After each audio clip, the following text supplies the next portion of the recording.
Assalamualaikum warahmatullahi wabarakatuh. Bismillahirrahmanirrahim. Alhamdulillahi rabbil alamin.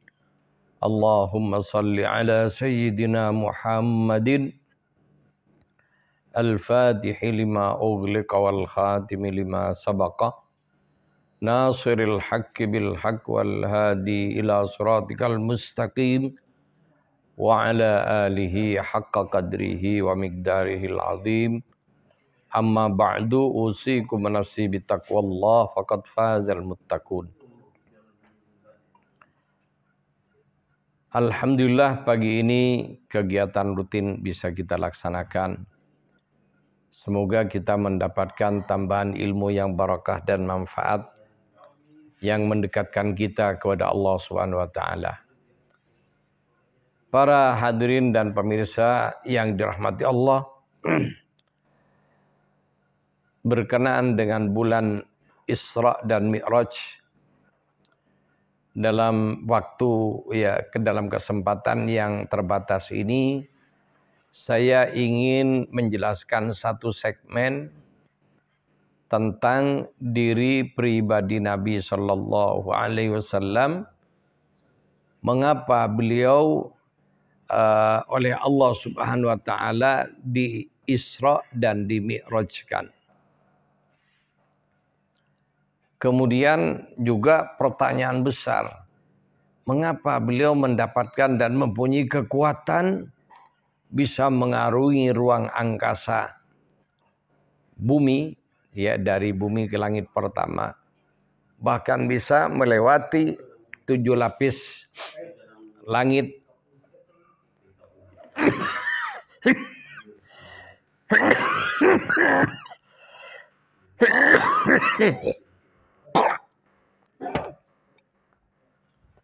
Kemudian juga mengapa beliau diberi kemampuan oleh Allah Subhanahu wa taala untuk naik sampai ke Sidratul Muntaha, ke Al-Kursi dan seterusnya, sampai bertemu langsung dengan Allah Subhanahu wa taala, dalam pendapat Ahlus Sunnah zahiran wa batinan. Jadi Kanjeng Nabi bertemu dan melihat Allah Subhanahu wa taala secara zahir dan batin, yang mana untuk Ahlus Sunnah tidak perlu mikir. Artinya ini peristiwa kenabian yang sifatnya mukjizat. Kalau sudah berbicara mukjizat tidak bisa dibahas oleh pikiran secerdas dan secanggih apapun. Tinggal kita mau iman atau tidak. Itu saja. Kemudian dalam satu riwayat hadis Rasulullah sallallahu alaihi wasallam menjelaskan dengan kalimat kuntu nabiyyan wa adama bainal ma'i wattin. Dalam pendapat yang lain, dalam hadis yang lain, redaksi yang lain, yaitu kuntu nabiyyan wa adama bainar ruhi wal jasad. Aku sudah jadi nabi. Adam belum tercipta. Masih antara ruh dan jasad. Artinya ruh dan jasadnya Nabi Adam belum disatukan. Dalam riwayat yang lain, wa adama bainal ma'i wattin. Sedangkan Adam antara air dan tanah. Artinya masih jasad fisiknya Nabi Adam belum tercipta. Nabi Rasulullah SAW sudah Nabi.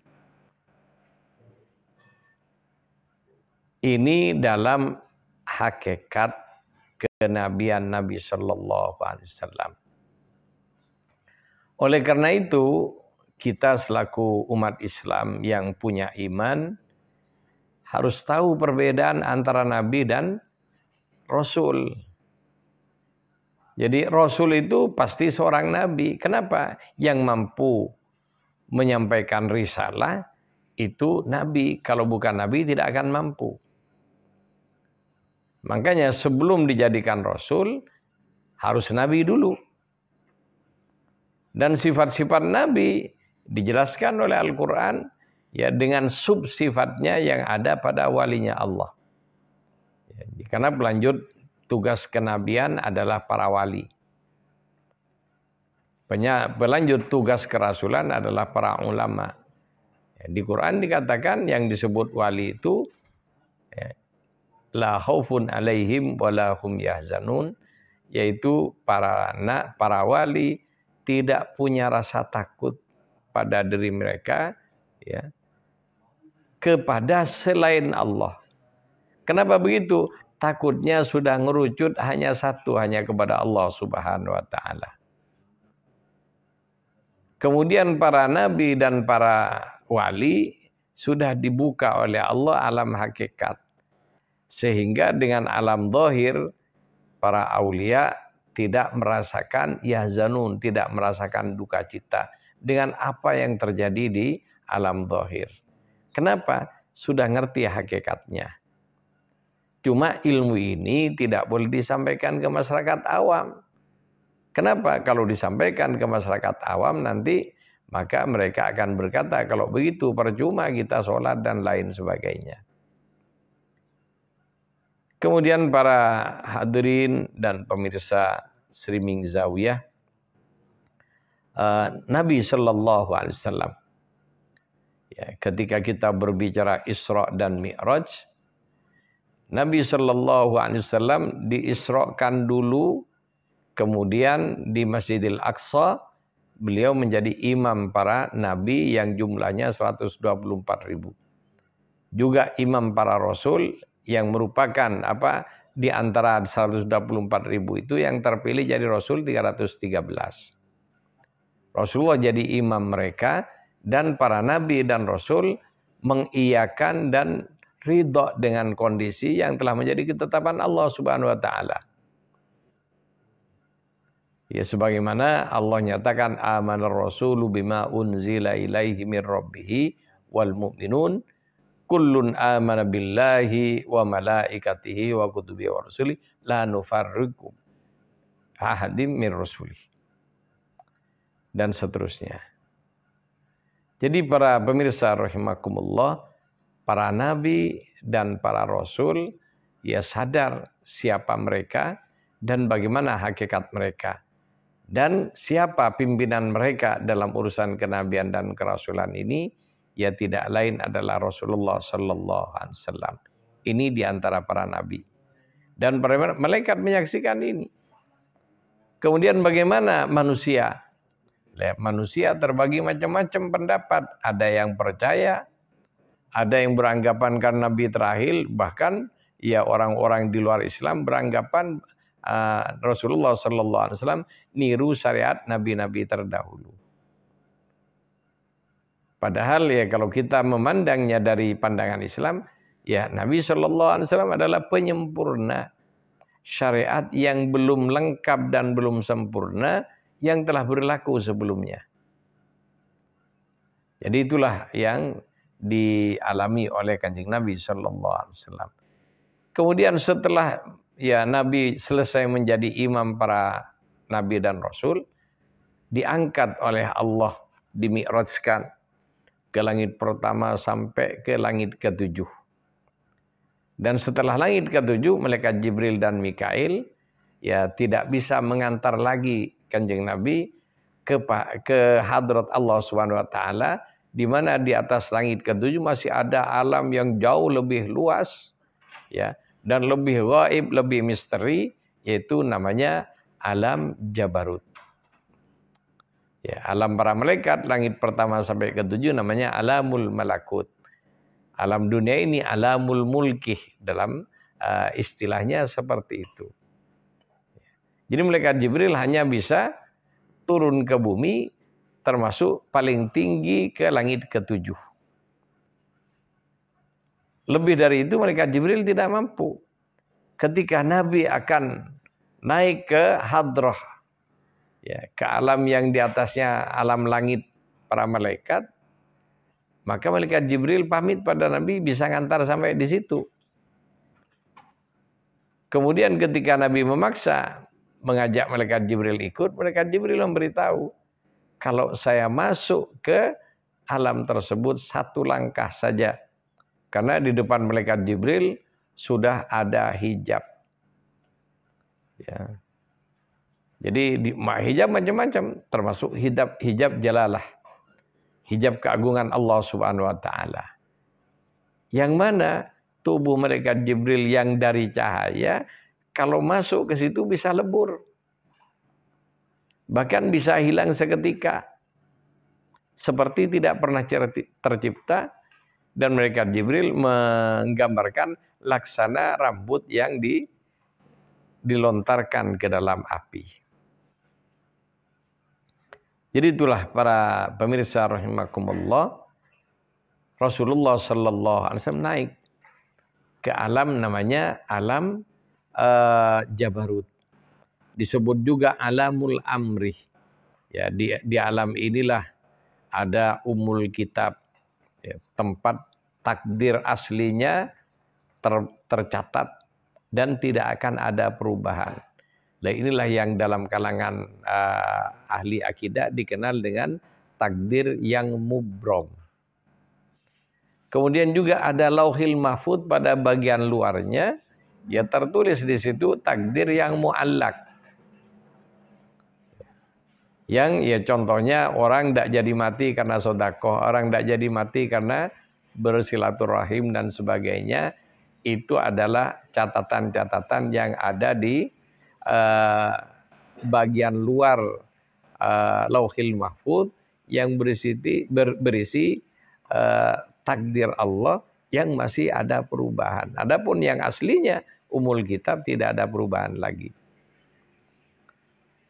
Kemudian para pemirsa rahimakumullah, ya sampai ini di alam paling tinggi adalah al-kursi, ada aras dan lain sebagainya.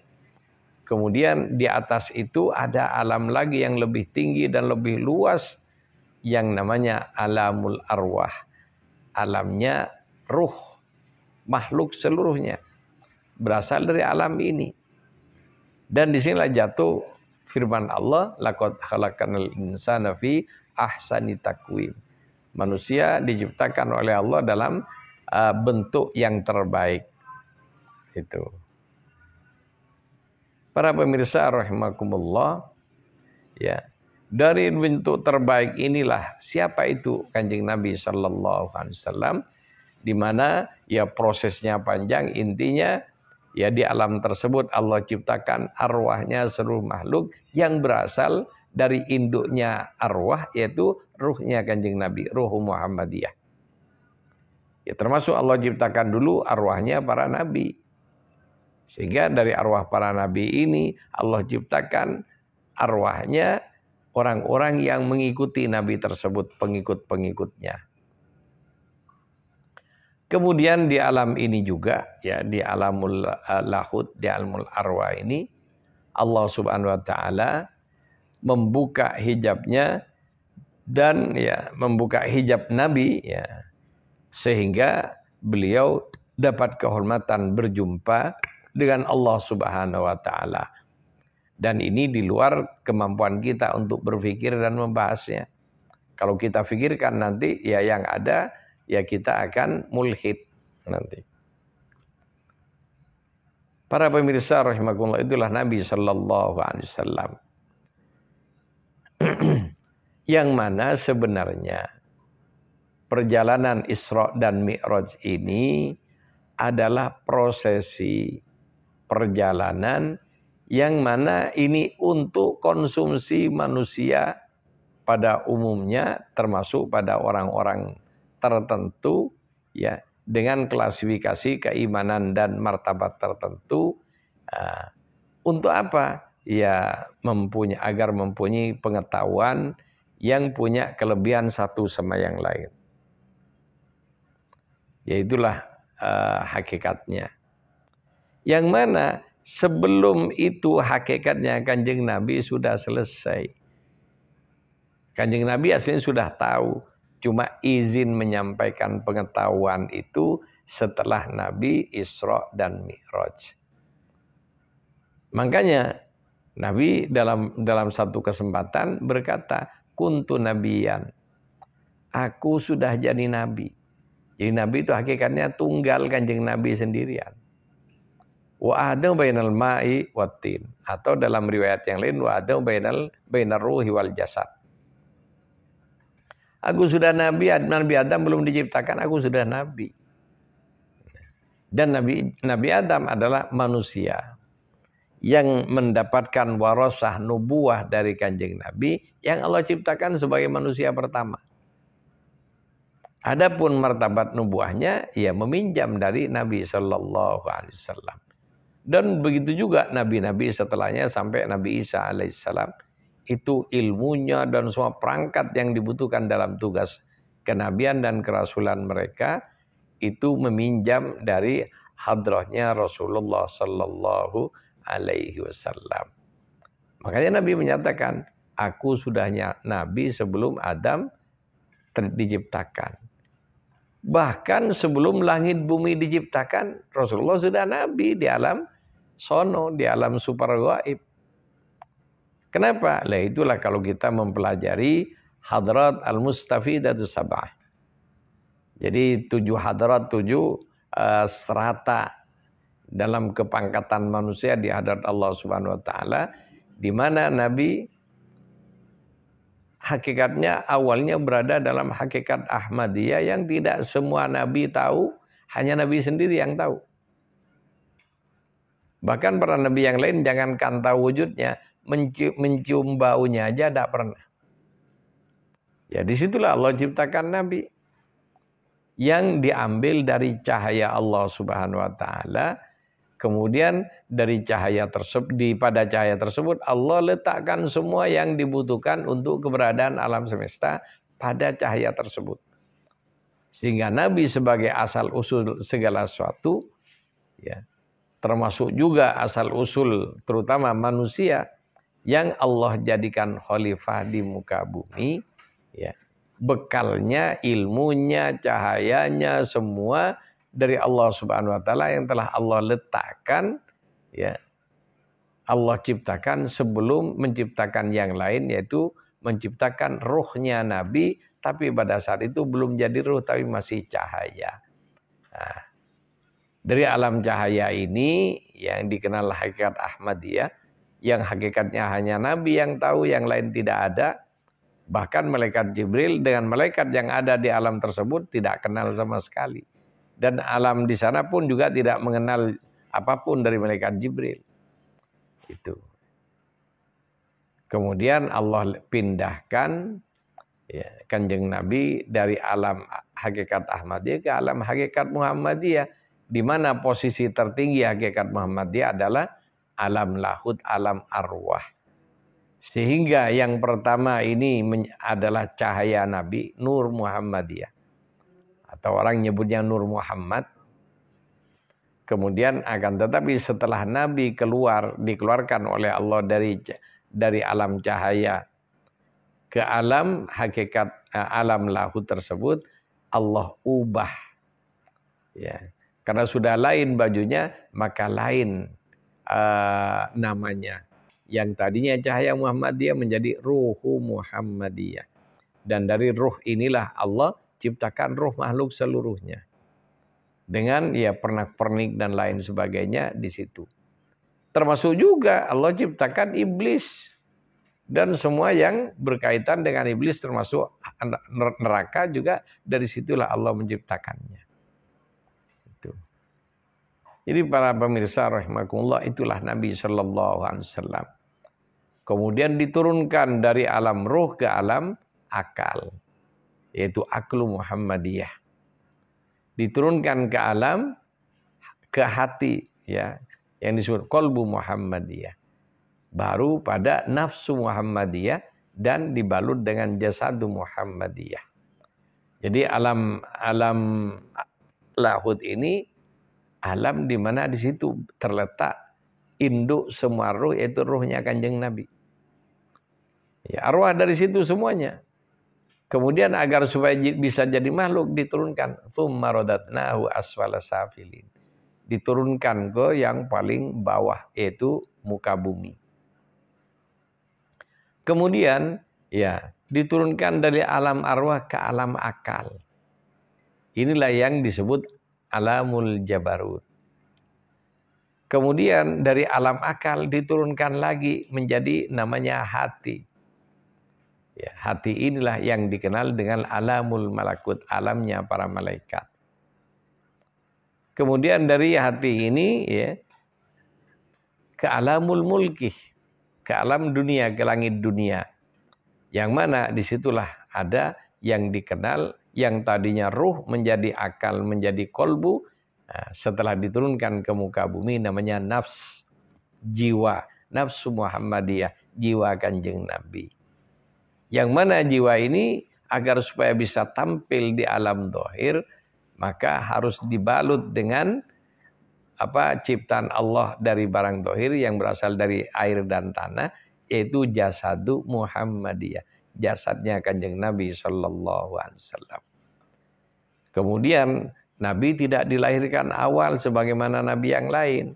Maka ketika Allah ciptakan Nabi Adam dan anak-anaknya yang bertugas memberitahu ilmu-ilmu zahir dan batin Nabi Adam kepada anaknya. Maka Nabi Adam diberi martabat kenabian oleh Allah dan juga kerasulan. Kemudian seterusnya Adam, Nabi Idris, Nabi Nuh dan seterusnya itu semua ya menjadi petugas ya PLT pada zaman dan daerah mereka masing-masing untuk mengajak makhluk, mengajak manusia khususnya kembali kepada Allah dalam kondisi radhiyatam mardiyah, kondisi ridha dan diridhoi oleh Allah Subhanahu wa taala. Ya kan, tetapi yang namanya dunia sudah diletakkan air dan tanah dengan berbagai macam sifatnya, dan di situ juga ya ada unsur api, sehingga di situlah dalam diri manusia ya, jika sudah jahat bisa lebih jahat daripada setan. Ya, dalam diri manusia juga ada roh yang jika ini berfungsi bisa melebihi para malaikat. Ya. Kalau sudah jahat bisa lebih dari iblis dan seterusnya. Itulah hakikat manusia. Terus kenapa kok Nabi dimi'rajkan? Kok seakan-akan Nabi baru dilantik setelah Isra dan Mi'raj tersebut. Ya. Sebagaimana tadi urusan kenabian sudah selesai sejak sebelum adanya bumi dan langit. Rasulullah sudah Nabi. Dan Nabi menyatakan kuntu nabiyan wa Adam bainal ma'i wat tin. Aku sudah Nabi, Nabi Adam belum jadi. Itu. Sudah Nabi. Kemudian bagaimana risalahnya? Lah, kerasulannya itu dilantik setelah Nabi turun ke dunia, lahir ke dunia dalam proses umur 40 tahun. Kemudian Nabi Rasulullah dinyatakan sebagai Nabi dan Rasul oleh Allah Subhanahu wa Ta'ala. Kemudian penegasannya ketika Isra dan Mi'raj ini. Ya Nabi ya dan Rasulullah dipanggil oleh Allah ke hadrahnya. Itu. Yang mana Nabi yang lain tidak ada yang mampu. Jangankan ke hadrat, ke langit pertama aja Nabi yang lain tidak punya kemampuan untuk itu secara fisik. Tapi Rasulullah zahir dan batinnya ya diangkat oleh Allah. Jadi bukan berangkat sendiri, Allah yang mengangkatnya. Dengan caranya yang mana yang tahu hanya Allah Subhanahu wa taala. Dan kemudian menjadikan malaikat Jibril sebagai pengawal dan lain sebagainya, ya itu adalah ya, dan orang yang tidak tahu seakan-akan Nabi belajar pada malaikat Jibril. Ya, padahal untuk itu Nabi tidak perlu belajar. Karena ilmu itu ada dua. Ya. Yang perlu belajar kelas kita, nama ilmunya kasbi, ilmu hasil belajar. Adapun untuk para aulia, ya, ketika sudah jadi wali, dan para nabi setelah jadi nabi, ya, dan Rasulullah sudah jadi nabi sebelum dilahirkan, ini sudah dapat ilmu khusus dari Allah yang dikenal ilmu kenabian dan kerasulan. Ya, para nabi dapat ilmu yang tidak boleh disampaikan kepada siapapun kecuali untuk dia sendiri. Itu ilmu kenabian. Adapun ilmu kerasulan wajib disampaikan kepada halayak manusia seluruhnya. Kemudian di antara ilmu kenabian ini ya, ada sekian persen yang juga ya, harus disampaikan kepada siapa? Kepada mereka yang ditugaskan oleh Allah jadi walinya. Sehingga ilmu kewalian ini bagian dari ilmu kasbi yang merupakan warasah dari Kanjeng Nabi Shallallahu Alaihi Wasallam. Itu. Jadi itulah. Adapun prosesi Mi'raj, naik dengan segala macam-macam pernak-perniknya yang seakan-akan yang kuasa itu malaikat Jibril, Nabi tidak punya kekuasaan, hanya manut-manut saja. Itu adalah cara Allah menggambarkan kepada manusia, ke orang yang ingin naik ke hadrat Allah Subhanahu wa taala. Orang yang ingin kembali ke jalan Allah harus melalui proses. Proses itu dikenal dengan syariat. Adapun hakikatnya sudah Allah menentukan sejak zaman azali. Siapa yang akan Islam, siapa yang akan kafir, siapa yang akan jadi penduduk neraka, siapa yang akan menjadi penduduk surga. Ya, sejak sebelum bumi langit diciptakan, Allah sudah Maha tahu dan Allah yang menentukan semuanya. Adapun ini dirahasiakan, kenapa? Allah menciptakan alam syariat. Dalam alam syariat itu ya ada perkara zahir dan perkara gaib. Perkara zahir yang bisa kita pelajari, dipelajari. Ada orang yang juga mempelajari perkara zahir, sekaligus di balik yang zahir ada perkara gaib. Itu. Ada yang diberi oleh Allah, ada yang tidak diberi sama sekali.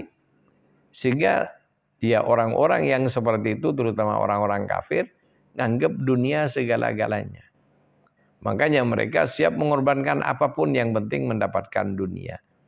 Tapi orang yang sudah dibuka hatinya oleh Allah bahwa dunia ini adalah hanya ya selebar daun kelor di hati orang yang sudah punya iman kepada Allah, ya, sehingga mereka tidak punya ketertarikan. Kenapa? Ketertarikannya ya sudah kepada Allah Subhanahu wa taala.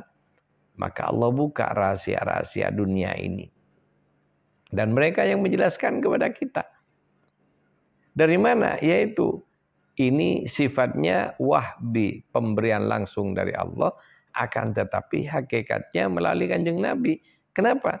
Ya semua yang ada di alam semesta ini sudah Allah berikan pada Nabi ketika Nabi masih di alam hakikat Ahmadiyah. Akan tetapi formalitasnya yang terlihat ya oleh yang diyakini oleh orang beriman melalui prosesi Mi'raj. Ketika Mi'raj terjadi dialog fenomenal antara Kanjeng Nabi, setelah Kanjeng Nabi disuruh minta oleh Allah, Nabi diam. Ini bukan hanya tarbiyah, ini sudah pelajaran lebih tinggi dari tarbiyah, tarqiyah. Nabi disuruh minta oleh Allah. Tapi Nabi diam. Kenapa? Nabi bukan hanya ma'rifah kepada Allah, tapi kamalul ma'rifah. Sempurnanya ma'rifah kepada Allah Subhanahu wa taala. Kenal secara sempurna dengan Allah Subhanahu wa taala. Lalu bagaimana orang yang mengenal orang kaya raya? Ya, tidak usah Tuhan. Kita berkenalan dengan orang kaya raya. Yang mana ya dia mempunyai hati yang sangat-sangat mulia. Senang membantu.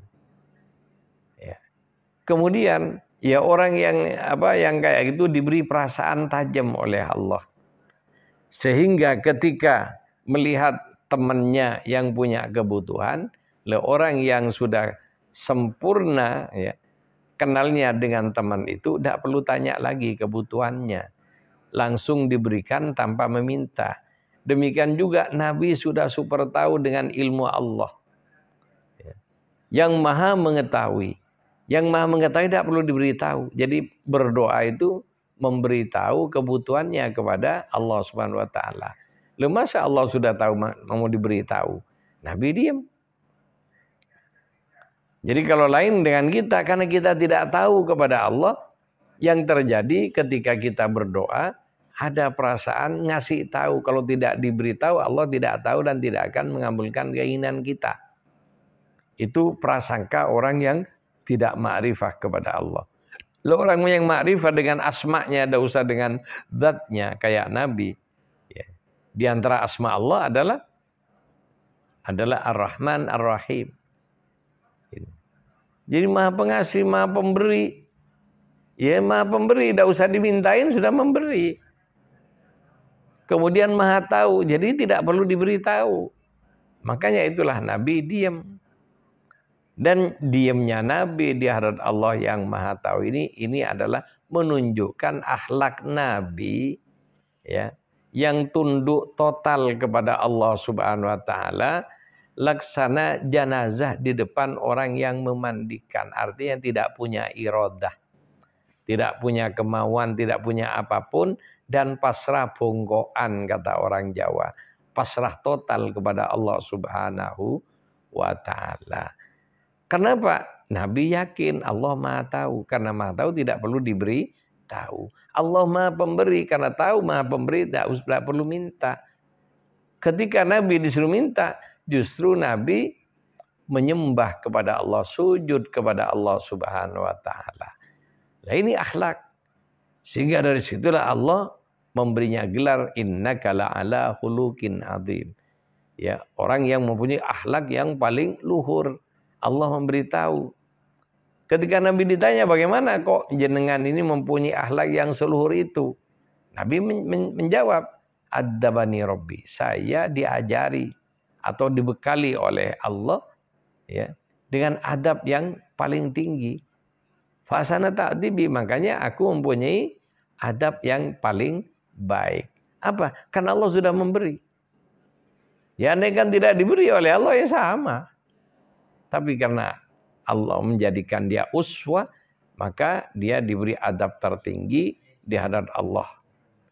Dan ketika dia turun kepada manusia, Allah memberitahu bahwa pada diri Nabi itu adalah uswatun hasanah. Laqad kana lakum fi Rasulillahi uswatun hasanah. Contoh yang terbaik. Ya, atau figur terbaik. Ya, untuk dijadikan ya contoh sebagaimana copy paste andaikan bisa. Itu.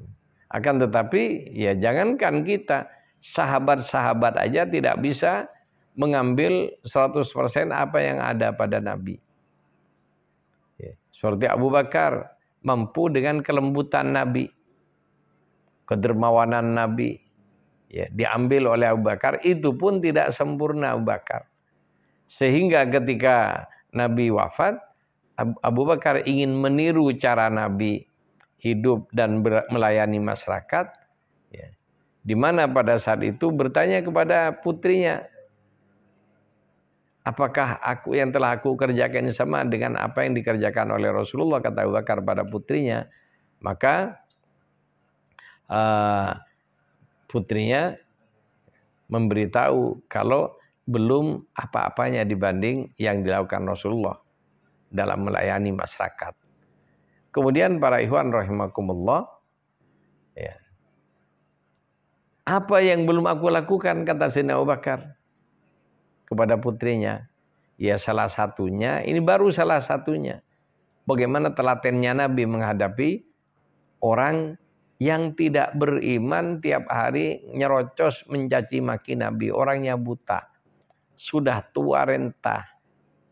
Kemudian orang ini tiap hari yang ngomel-ngomel mencaci maki Nabi di kota Madinah.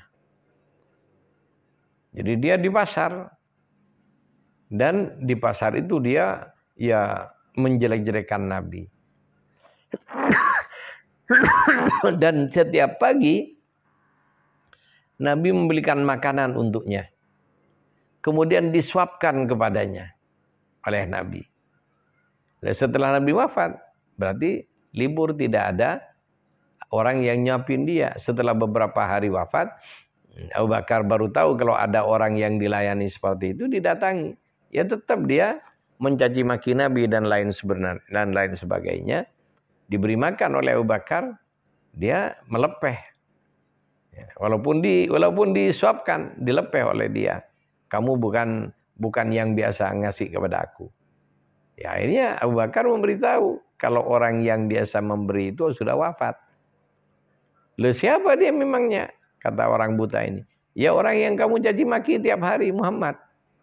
Nah, itulah ya Rasulullah Sallallahu Alaihi Wasallam di antaranya ya sangat-sangat pemaaf dan juga ya sangat sabar.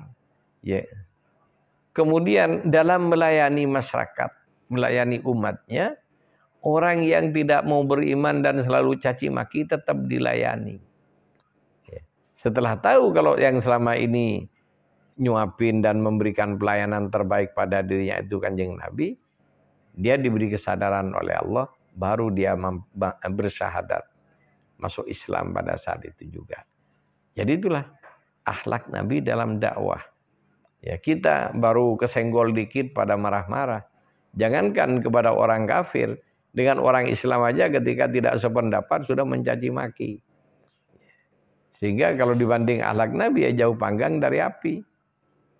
Ya, dalam bahasa guyonannya orang Madura, bainas sama wal jubleng. Jubleng itu sumur yang sangat dalam. Ya, kalau hanya bainas sama wal ardi dengan permukaan, antara permukaan bumi dan langit. Tapi wal jubleng ya dengan sumur yang puluhan meter dalamnya. Ya. Saking jauhnya seperti itu. Dan saking luhurnya akhlak Nabi Sallallahu Alaihi Wasallam. Kembali kepada Isra dan Mi'raj, ya setelah berada di tempat yang paling tinggi, ya yang terkenal dengan nama Ar-Rafraf, Nabi bertemu dengan Allah Subhanahu Wa Taala, disuruh minta tidak minta. Maka ya orang yang tidak minta inilah yang memang berhak dan paling pantas untuk diberi amanat. Kenapa? Ya orang-orang yang minta-minta sampai ngemis amanat. Kemudian sampai menjilat-jilat ludahnya sendiri. Dan menjilat pada orang-orang yang punya uang dan punya kekayaan. Ya, termasuk punya pangkat. Kenapa? Itu tandanya tidak akan amanah dengan tugasnya. Maka berbeda dengan Nabi. Nabi tidak minta. Dan tidak punya ambisi sedikit pun dengan jabatan, ya karena seperti itulah Nabi oleh Allah Subhanahu Wa Taala dipilih menjadi orang yang berhak menyandang jabatan tinggi tersebut, menyandang jabatan yang paling mulia di hadapan Allah Subhanahu Wa Taala. Maka Allah berfirman, ya setelah Nabi sebelumnya disuruh minta, Nabi tidak meminta. Kemudian dipaksa meminta, maka Nabi hanya mengajukan pujian. Menyanjungkan pujian kepada Allah. Dengan kalimat yang sangat rapi, ringkas, tapi maksudnya sampai. Karena ini dialog ya tingkat tinggi, bahkan tingkat super tinggi. Di mana waktu kalau sudah dalam dialog tingkat tinggi tidak banyak. Ya contohnya di PBB tidak ada waktu sampai setengah jam. Kalau setengah jaman nanti orang dari berbagai dunia tersebut kehilangan waktu untuk berbicara. Sehingga protokolnya ya antara 2 menit, 3 menit. Ya demikian juga Nabi di hadapan Allah Subhanahu Wa Taala diberi kesempatan untuk menyampaikan. Oleh Allah untuk menyampaikan aspirasinya. Disuruh minta, Rasulullah tidak minta karena berhadapan dengan yang Maha Tahu, tapi justru memuji Allah. Maka apa yang dikatakan Nabi ketika beliau mengajukan pujian, bukan permintaan, yaitu at-tahiyyatul mubarakatus salawatut thayyibatu lillah. Jadi ini pujian Nabi yang lengkap, singkat, padat dan langsung kepada pokok persoalan. At-tahiyyat segala kehormatan. Itu. Jadi kehormatan, kemuliaan. Ya. As-salawat, at-tahiyyatul mubarakah dan keberkahan. At-tahiyyatul mubarakatus salawat dan rahmat Allah. At-thayyibat dan juga kesucian, kebaikan. Itu. Lillah milikmu ya Allah. Jadi kalimat ini mewakili semua kebutuhan hidup, kebutuhan makhluk. Ya, tahiyat, ya, kehormatan, pangkat, kehormatan macam-macam. Mubarakah dan keberkahan, ada pangkat dan semua yang berkah, ada yang tidak berkah. Rezeki ada yang berkah, ada yang tidak berkah. Agama pada seorang, ada orang yang mendapatkan keberkahan dengan agamanya, sehingga orang lain kebagian, ada yang hanya untuk dirinya, tidak melimpah kepada orang lain. Maka ya semuanya. At-tahiyyatul mubarakatus salawat, seluruh rahmat yang ada. Rahmat Allah tanpa kecuali, termasuk di dalamnya nikmat Allah.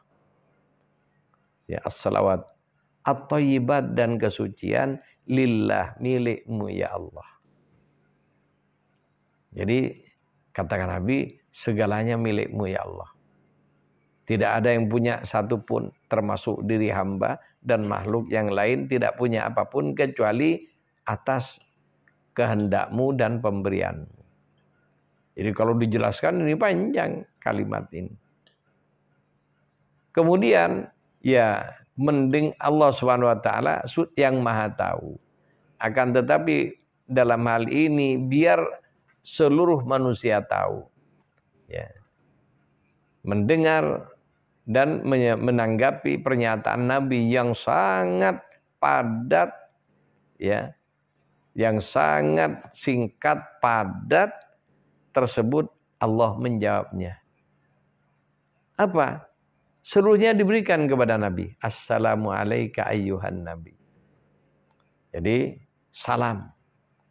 Ya, saya berikan seluruhnya kepadamu wahai Nabi.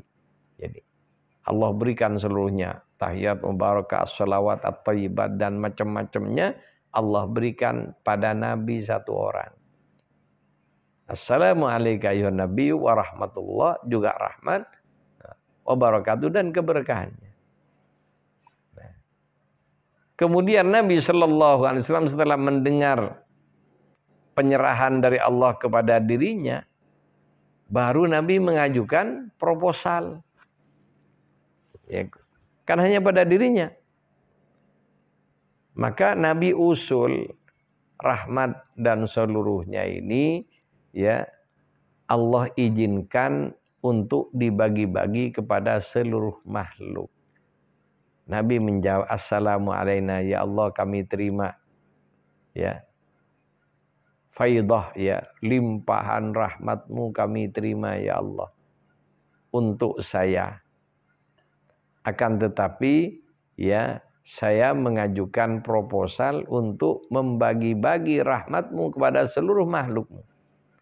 Assalamu alaina wa ala ibadillahis shalihin, dan juga terhadap hamba-hambamu yang saleh.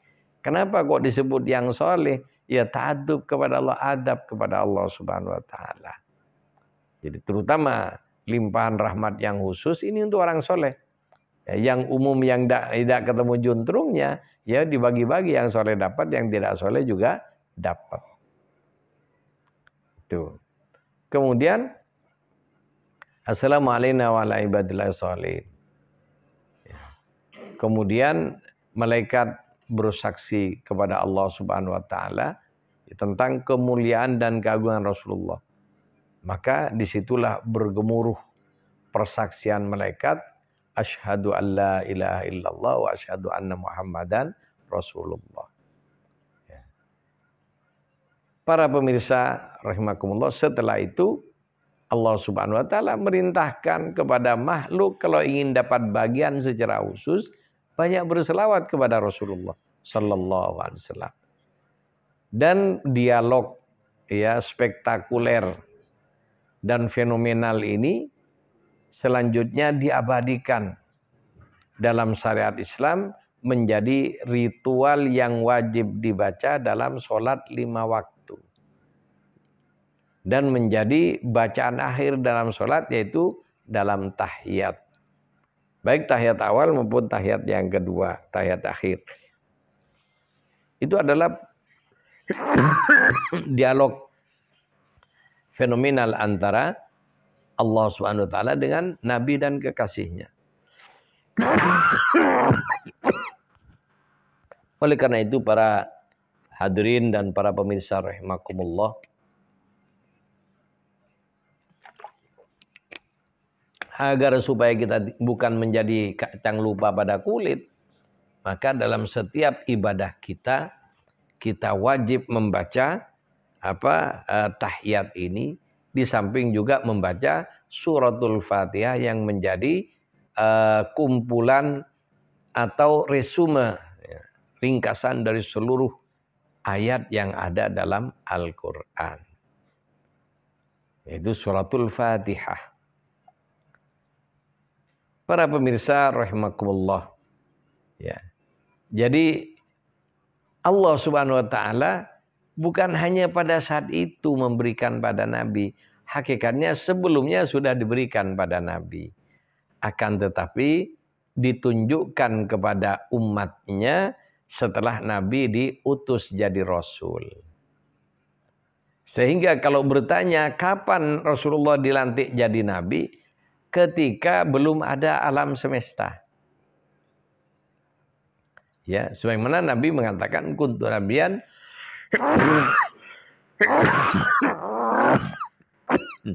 wa adama bainal ma'i wattin. Aku sudah jadi nabi ketika Nabi Adam belum tercipta. Itu kenabian. Apa kenabian ini? Yaitu ilmu yang secara khusus untuk beliau yang tidak akan mampu jika dijelaskan kepada masyarakat yang lain, hatta para nabi yang lain dan juga kepada para ulamanya, apalagi dengan masyarakat awamnya. Maka inilah adapun Isra Mi'raj ini prosesi ya, memberitahukan kepada umat Islam secara khusus dan orang-orang beriman, ya, di mana Nabi dilantik oleh Allah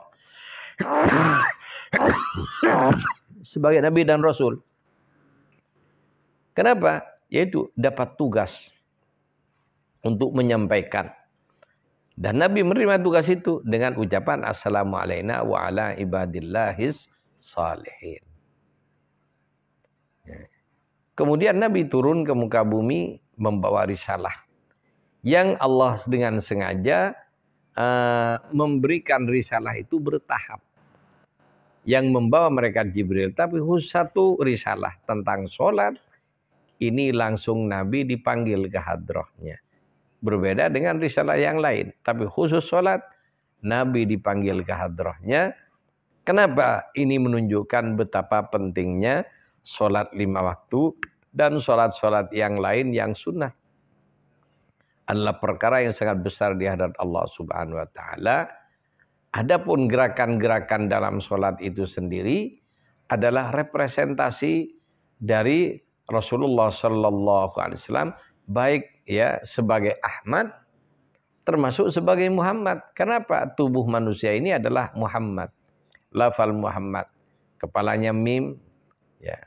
Kemudian tangan dan ini menjadi haknya, perut menjadi mimnya, kaki menjadi dalnya. Muhammad, itulah tubuh manusia yang terhormat.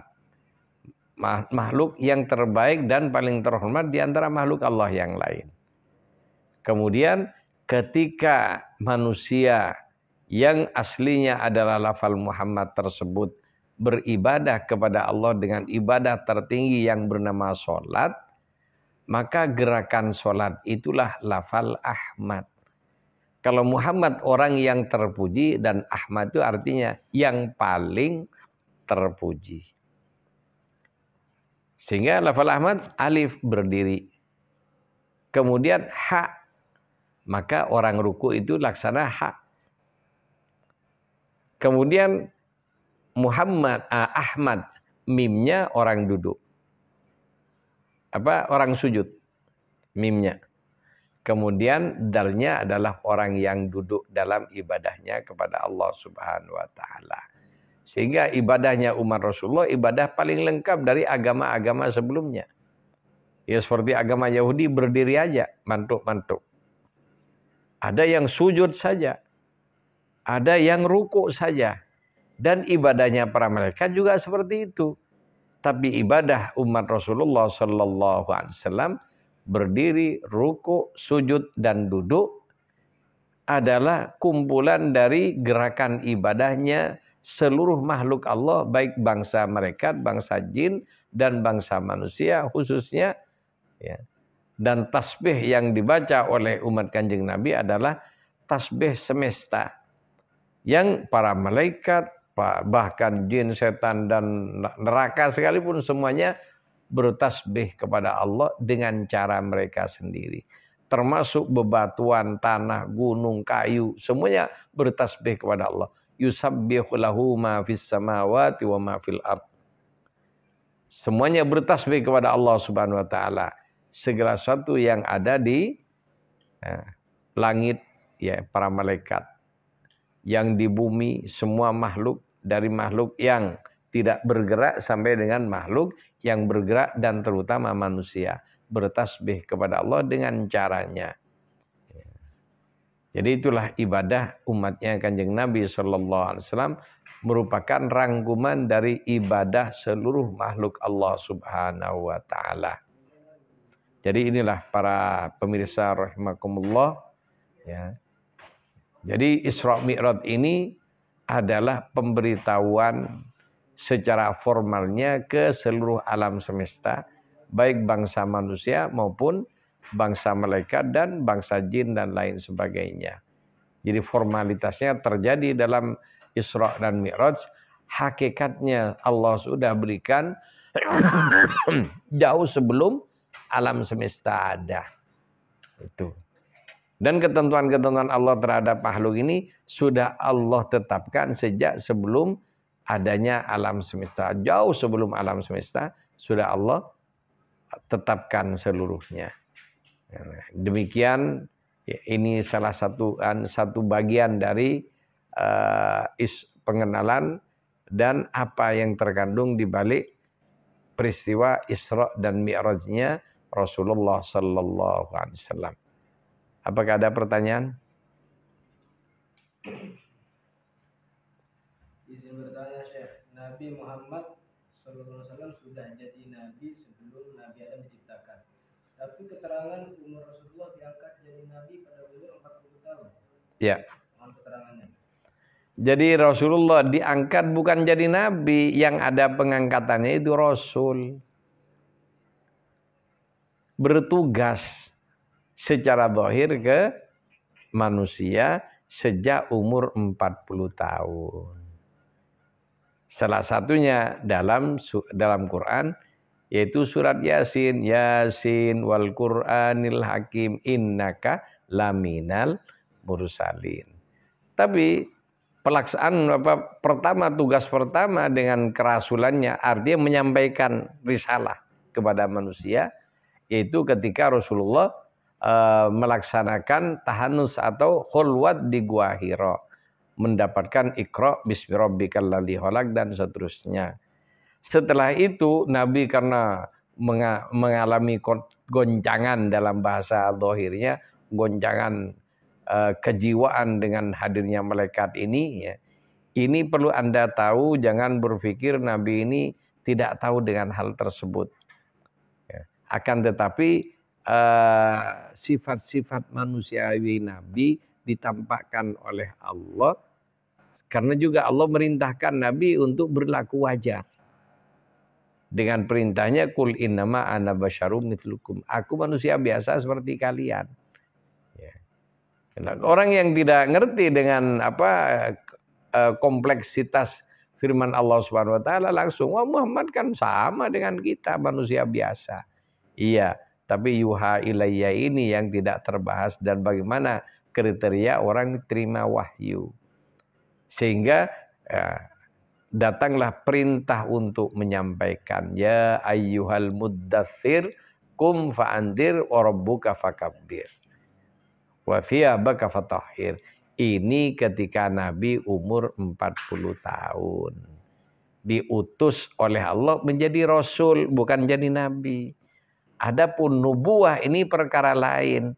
Sesuatu yang sudah ada sejak Nabi belum lahir sebagai manusia, Nabi sudah Nabi, dan itu hadisnya ada, walaupun ya kalau di literatur Muhammadiyah dibilang hadis dhaif. Perlu diketahui hadis dhaif tidak palsu. Ya. Berarti kalau tidak palsu ya hadis. Yang dhaif apanya? Riwayatnya. Kenapa tidak mutawatir? Tidak seperti yang untuk riwayat untuk sholat mutawatir. Nah, akan tetapi karena ini masalah perkara khusus, maka orang-orang khusus yang mendengar dan tidak banyak sahabat yang tidak mendengar. Sehingga ketika dikonfirmasi, ya sanadnya terbatas. Ada yang sanadnya ahad. Ya. Ada yang begini, begitu macam-macam dalam telaah ya, ilmu riwayat hadis. Adapun hadis dhaif, ingat hadis dhaif, hadis lemah, yang lemah bukan hadisnya, yang lemah itu riwayatnya. Nah, yang tidak boleh dipakai mutlak adalah hadis maudhu, hadis yang palsu. Ya, kalau hadis palsu tidak boleh dipakai dalam bentuk apapun. Akan tetapi kalau hadis dhaif, ya selama itu bukan berkaitan dengan ibadah mahdhah, ini bisa dipakai terutama dalam fadhailul a'mal. Karena hadis dhaif adalah hadis Nabi, yang dhaif itu riwayatnya bukan hadisnya. Demikian. Apa bedanya ruh dan nyawa? Ya. Apa bedanya ruh dan nyawa? Ruh bahasa Arab, nyawa bahasa Indonesia. Barangnya sama, cuma yang nyebut beda. Sama dengan kalau kita bilang nasi. Apa bedanya nasi dengan nase? Nase kata orang Madura, nasi kata orang dalam bahasa Indonesia, bahasa Jawa, nasi. Tapi kalau tanya ke orang Inggris, apa? Rice. Kalau tanya ke orang Arab, rus. Apa bedanya rus, rice dengan sego, dengan nasi dan nase? Ya barangnya satu, nama berbeda karena bahasa berbeda. Demikian. Ini pertanyaan agak dalam. Dikatakan senarai ahli surga dan ahli neraka telah Allah tetapkan sejak zaman azali. Iya. Ini membuat kita jadi bingung. Karena kita tidak tahu sama adanya kita dan berada di dalam ridha Allah kah atau bukan. Bagaimana kita menghadapi perasaan begini? Iya, ya bagaimana? Husnudzan aja kepada Allah. Kenapa? Ini sudah haknya Allah. Jadi bukan hak kita, dan itu dirahasiakan. Kenapa kok dirahasiakan? Agar kita mau berikhtiar. Coba kalau kita pikir, orang Yahudi yang sudah tua buta, dia tidak pernah berpikir beriman kepada Rasulullah. Sehingga kesehariannya, karena memang sudah dari sononya, orang-orang Yahudi itu oleh Allah diberi sifat iri pada Nabi. Kenapa? Mereka sebelumnya sudah memegang supremasi di bidang keagamaan sejak zaman Nabi Musa. Ya. Jadi keturunan Nabi Ibrahim ada 2. Ya. Jadi yang dari Nabi Ismail, hanya Nabi Ismail yang nabi, anaknya tidak ada yang jadi nabi. Dan Nabi Ismail menjadi kakek moyang orang Arab. Kemudian Nabi Ishak menjadi kakek moyang orang Yahudi. Di mana nabi-nabi ya, setelah Nabi Ibrahim boleh dibilang hampir 100% orang Yahudi. Tidak ada keturunan Nabi Ismail yang jadi nabi. Karena pegang supremasi kekuasaan lama jadi raja dan anaknya raja, kemudian raja terakhir dan paling mulia ternyata bukan dari golongan mereka, ya boleh dikatakan rada wajar lah orang Yahudi tidak terima. Sehingga orang Yahudi bukan tidak tahu dengan Kanjeng Nabi, tahu, cuma ada rasa iri dengki pada mereka, sehingga mereka ingkar dengan Nabi seingkar-ingkarnya dan menipu orang setelahnya, ya, di mana kitab Taurat dipalsukan oleh mereka, kitab Zabur dipalsukan oleh mereka, Kemudian kitab Injil pun dipalsukan oleh mereka. Ya, sehingga itulah jadinya. Mereka menjadi orang-orang yang ingkar dengan Islam. Keingkaran mereka itu bukan murni karena ketidaktahuan, justru karena pengetahuan mereka dan berasal dari hasud ya, rasa iri dengki. Maka ingkarnya orang Yahudi dengan Islam itu sulit diobati karena berasal dari sifat iri dan dengki. Sifat iri dan dengki ini bisa hilang kalau udah mati. Kemudian contohnya, bagaimana dengan takdir Allah Subhanahu wa taala? Ada di antara orang Yahudi yang masuk Islam, ada. Ada yang masuk karena ingin merusak dari dalam. Contohnya Abdullah bin Ubay bin Salul yang selanjutnya melahirkan madhab Syiah itu. Syiah yang tidak karu-karuan. Dengan dia sok Islam, kemudian dia dengan sok-sokan yang lain diantaranya tidak mau menerima khalifah kecuali Sayyidina Ali karamallahu wajah. Sehingga dikafirkan Abu Bakar, Umar, dan Utsman oleh mereka. Ini cara mereka untuk merusak Islam. Akan tetapi itulah memang Allah ciptakan agar supaya dunia ini punya dinamika. Kalau enggak gitu udah ada perang Palestina sekarang. Dan semuanya itu rahasia Allah Subhanahu wa taala. Di balik yang terjadi itu apa? Di antara rahasia Allah yang diberikan kepada kita. Bertahap. Karena kita ini tahunya setelah terjadi. Ya. Contohnya orang yang mencaci Nabi tiap hari. Padahal disuapin oleh Nabi. Tiap hari mencaci Nabi. Sehingga kalau tanya kepada kita, orang yang kayak gitu gimana? Ya calon ahli neraka. Ujung-ujungnya setelah tahu kalau yang nyuapin dia Kanjeng Nabi, langsung iman, baca syahadat, setelah itu meninggal. Makanya Nabi pun juga dalam hal ini menjelaskan ada orang yang tiap hari berbuat taat kepada Allah dan menggambarkan dirinya pasti calon penduduk surga. Tapi dalam azali Allah telah menetapkannya menjadi calon penduduk neraka. Bagaimana caranya? Setelah dekat dengan kematian, dia berbuat sesuatu yang melanggar aturan dan sifatnya prinsip, yaitu murtad. Pada saat itu Allah cabut nyawanya sehingga dia menjadi ahli neraka. Ya. Ada juga orang yang selama hidupnya ya kayak orang Yahudi yang mencaci maki Nabi sampai tua, renta, buta.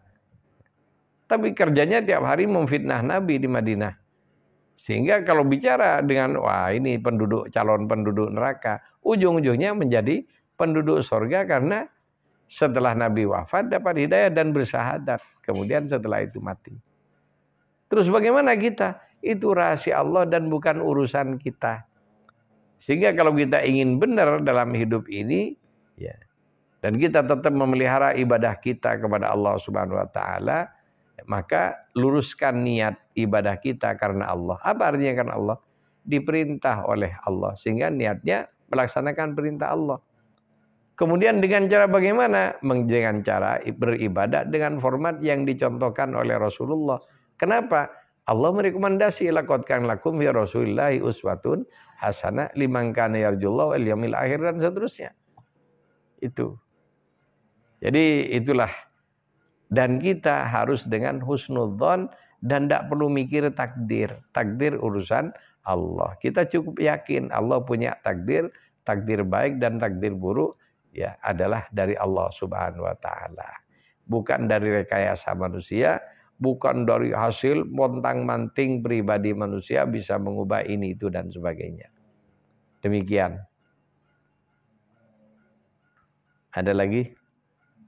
Apa bedanya makna Muhammad dan Ahmad? Ini kan sudah dijelaskan tadi, Muhammad di orang yang terpuji.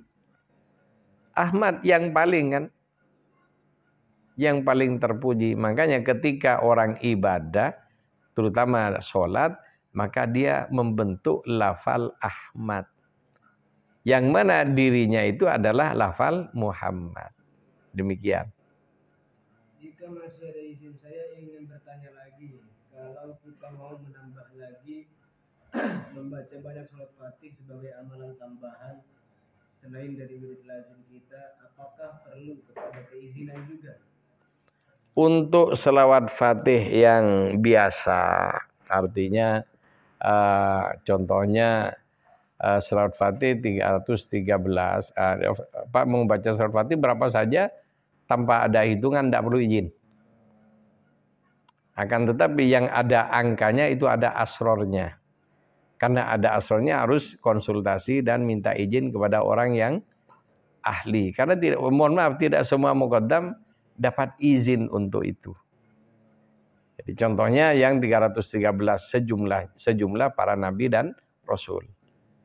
Ini banyak asrornya.